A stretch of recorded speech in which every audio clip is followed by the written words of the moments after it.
Good morning, listeners, and welcome to the Trade Talk podcast. Let's start with domestic markets. On Monday, on the back of a sharp decline in the COVID cases in India, we saw a smart recovery in the financial market. The most impacted sector, financials, did extremely well. The Bank Nifty gained 1000 points over its previous closing and closed 4% higher. As usual, we saw a strong surge in HDFC Twins and Bajaj Twins, which has helped the market to move higher.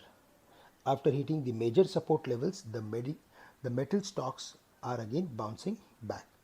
The markets rallied throughout the day and closed at the highest point of the day, which is positive for indices. Today, global markets are supportive and domestic news flow is also positive.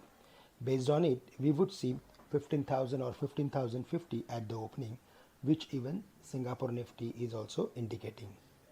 On the other side, any weakness during the day around 14,870 or 14,900 would be a buying opportunity in the market, and the focus should be on again financials and auto as well as commodities with a short term to medium term view. We can focus on stocks like ICICI Bank, State Bank, Bank of Baroda, HDFC Bank, Tata Motors, Maruti, Escorts, JSW Steel, Hindalco and Tata Steel from the metal basket, and Ambuja Cement, Ultratech from the cement sector. This should do well based on technicals.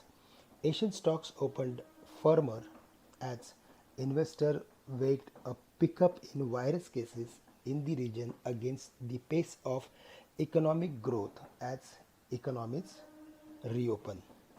Oil held an advance to a 2-year high as rising optimism around a demand recovery in regions.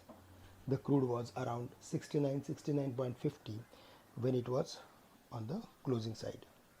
FIs are consistently selling in the equities and they sold more than 2000 crores of equities on Monday.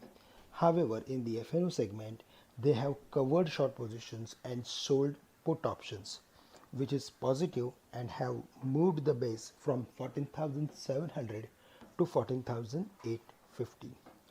In brief, 14,850 is now going to act as major support for the market, which was earlier resistance, and now we can see some more activity in those sectors or those stocks which are related to reopening. That's all from my side. With this, I am ending today's morning podcast. Thank you very much for listening in and have a great day to all of you.